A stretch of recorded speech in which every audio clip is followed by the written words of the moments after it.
Steve, it's showtime! Hey everybody, welcome to Green Goddess Revival. This is Eric Abbenante versus the world. Yeah! Oh, we got a shorter mic cord today. I already tripped on it. I'm waiting for you next. So I'm not good at hitting the mics very much, but my faithful sidekick is. So earlier this week, he calls me up after hitting one, and he goes, "Hey man," he goes, "you're not gonna believe this. I met another Jewish comedian." And I was like, "Oh man, is that like when like dodo birds run into each other in the friggin' woods, right near the end of the extinction, and they like, even though they're both males, they kind of want to fuck." Not that anything's gonna come out of it, but they gotta try anyway. And then he's like, "You're not gonna believe this, man. He's Italian, and he wears professional suits just like I do." And I'm like, "Bro, is your dick in his mouth right now?"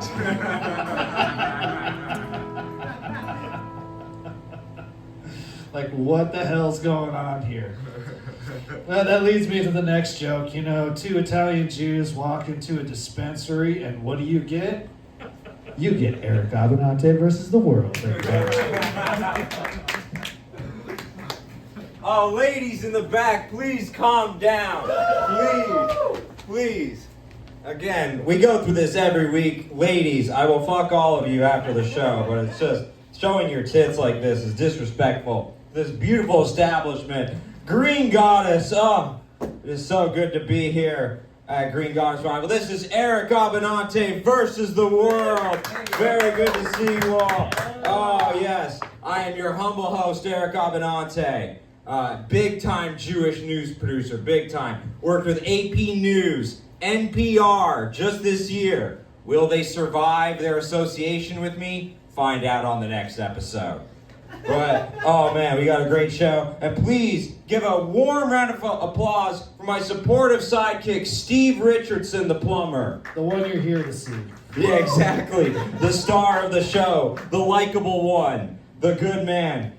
Steve, so I gotta say, Trump this week is in a brouhaha because he, as he was hosting a pharma executive in the Oval Office, the pharma executive passed out. Dr. Oz rushed over to him, and Trump did nothing. What do you think?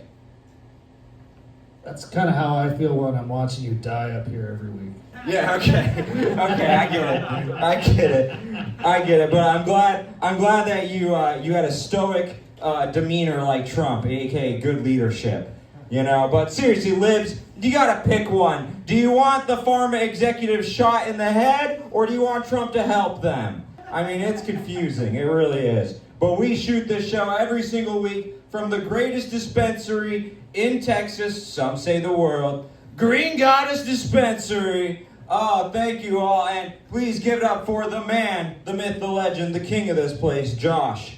Oh, thank you. He's in the credits as I tried to stop him. Yes, he is a good man. In cannabis news, here in San Antonio, there was a man arrested for accidentally giving his 1-year-old an edible.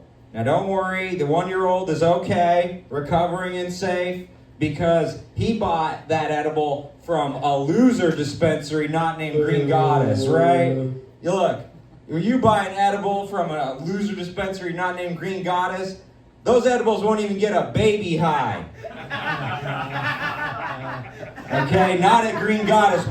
We pack a punch here, and every single person who attends this place during Eric Abbenante versus the world, they get an edible, a house edible. And man, I'm going bankrupt, and Green Goddess is just getting rich. All you ladies in the back, that's why you're showing your tits right now. You're high off of the mad honey. Oh, and it is amazing. You guys gotta try it. Hallucinogenic honey. Oh, it's so good. But Steve, we gotta get to the headlines. Oh, we go through it every week. So, local news. A Dallas Cowboys player, Marshawn Kneeland, it was tragic. He avoided a traffic stop, but then he committed suicide.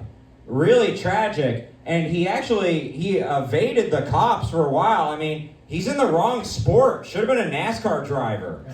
You know, I'm just impressed. But he died by suicide in a porta potty, and he texted his girlfriend his last words, which were, "I'd rather die than play another snap for Jerry Jones." Okay?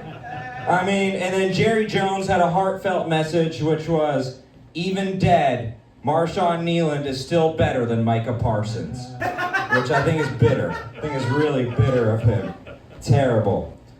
So much going on. I mean, look, like there right now, Trump is trying to rename the Washington Redskins stadium. I said it, Redskins. You know, yeah, he's trying to rename the stadium right now after him. Which, you know, look, Trump loves to have stuff renamed after him. It's his Trump stamp. Okay. And I love the idea of like a stadium named after Trump, because win or lose, the fans will storm the field, which is why, you know, I like it. Floyd Mayweather was honored by the American Jewish Coalition this past week, which was impressive. The Jews, we wanted to honor him for his money nickname. Well, actually, we really admire Floyd Mayweather for only taking fights he can win. You know, because just like you can't hit Floyd Mayweather and you can't hit Israel without being called anti-Semitic. You know, it is the way to go. But you know what? The Muslim coalition, they were not outdone. They honored their own boxer, a boxer who had never missed a punch on a pregnant woman, George Floyd Mayweather. Okay, and I really thought that was impressive. But look, there's a lot going on in the news. I mean, Trump, he's like getting us into new wars all the time because the Muslim invaders are committing genocide on Nigerian Christians. He has threatened American military action for Nigeria. It doesn't really sound America first for war with Nigeria. It seems pointless. But look, it's worth it, just in case he screws up the name, okay? And I think it's going to be great, you know? He's going to turn into Chris Rock up there. There's Niger, and then there's Nigerians. And I'm supposed to put the hard R on one of them or not. I don't remember. Who cares? You know, it's just going to be absolutely nuts. And then, Steve, in world news, Claudia Sheinbaum, the Mexican president, Jewish president, she was groped, and I just gotta say, Steve, did she have to pay the guy afterward? Oh no, I mean, like, look, the security. I mean, she had John Lennon's security. I mean, it was really impressive. They weren't sending their best to defend their president. I mean, it was terrible. He grabbed her bagels. You know, it's not kosher at all. Really terrible. So disgusting. I gotta see what she looks like. You know, you're gonna be shocked. Big nose. You're gonna be actually shocked. Oh man, I mean, this is exciting because look, for the first time in a long time, Democrats have good news. I mean, they had a blue wave.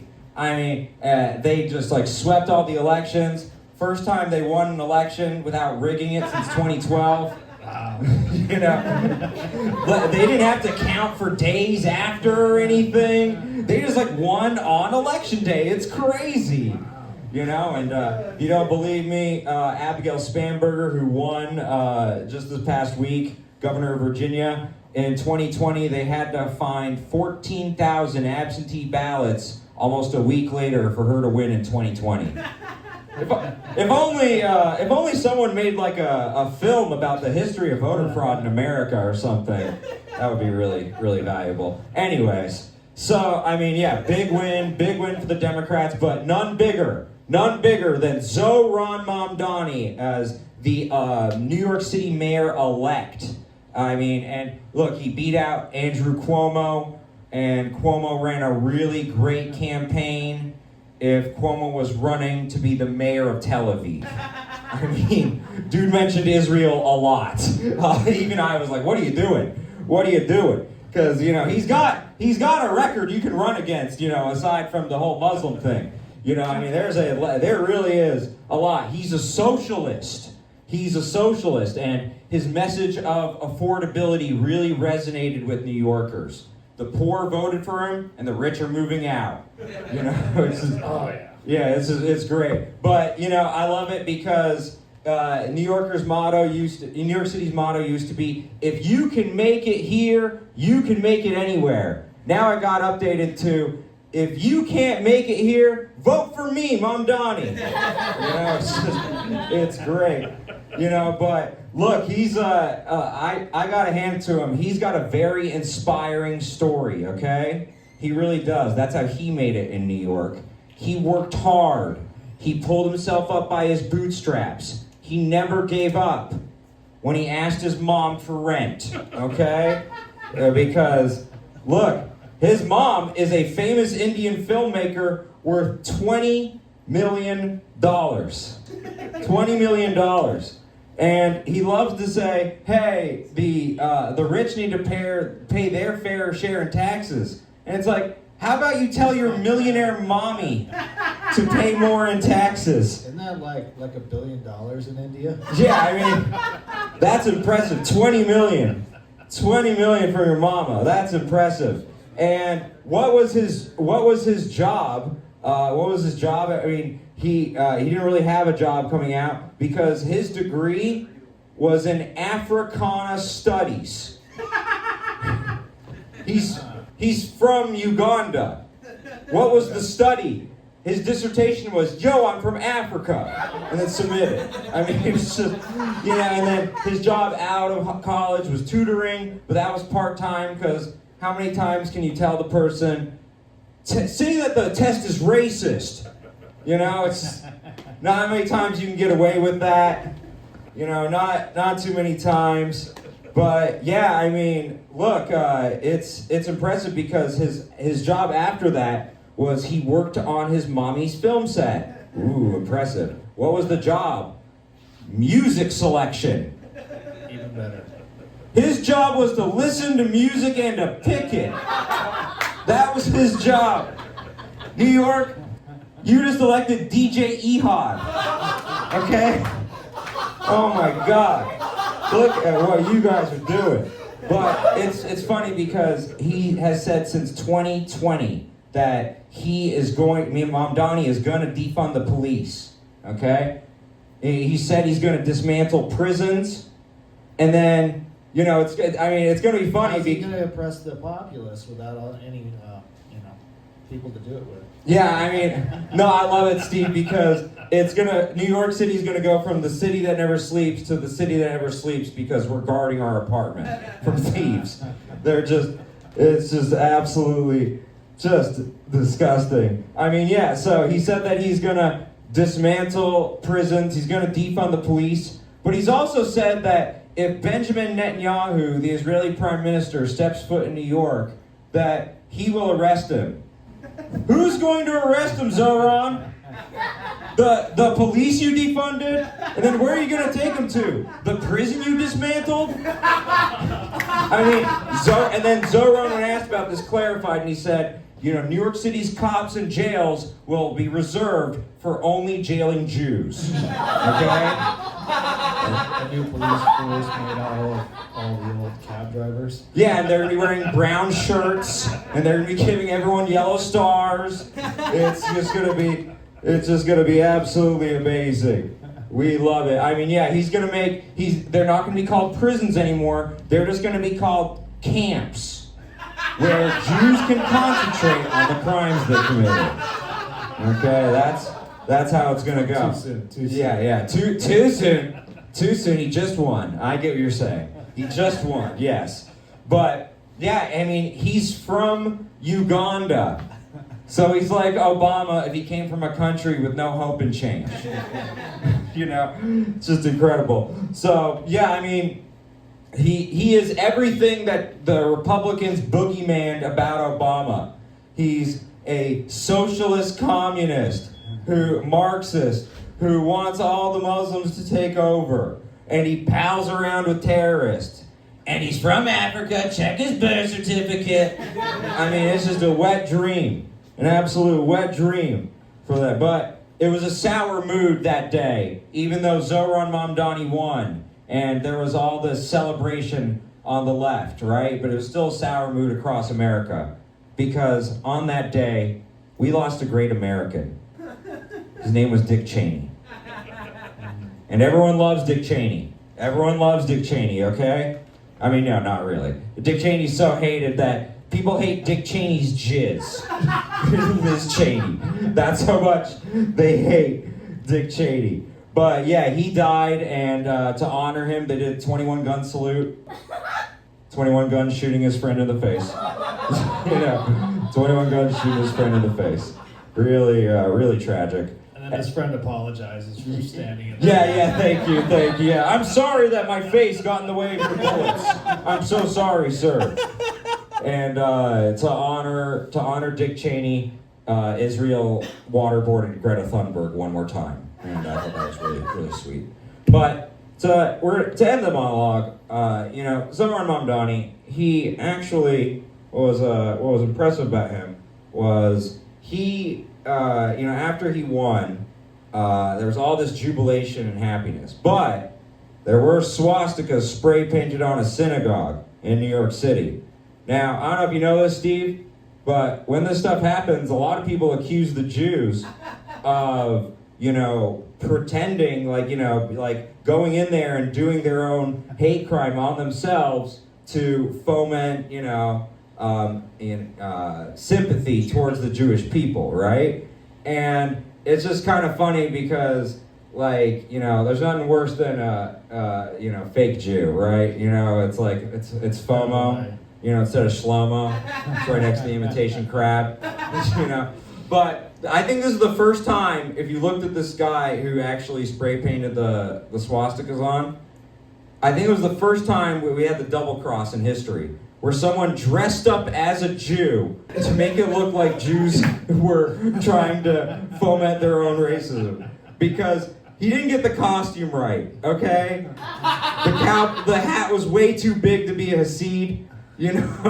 He had black capri pants on.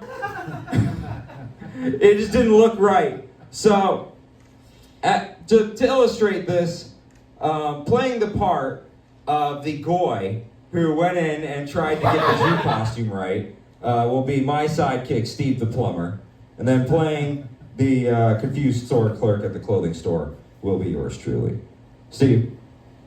Hey, I need that hat the Jews wear. Yeah. Okay, the kippah, here you go. No, not the little one, the bigger one. Oh, okay, I know what you're talking about. Here you go. No, not the Mets hat. Oh, I'm sorry, I thought you were saying the hat that the Jews wear here, that's the bigger one. Okay, well, how about this one? I don't remember the last line. Look, it's a Jewish sombrero you're looking for, that's what you're looking for, but hey. End scene. I just think it's funny that, now he's got his costume right, and now go spray paint some swastikas and make the Jews look bad. Great. Absolutely amazing. But, okay, we have a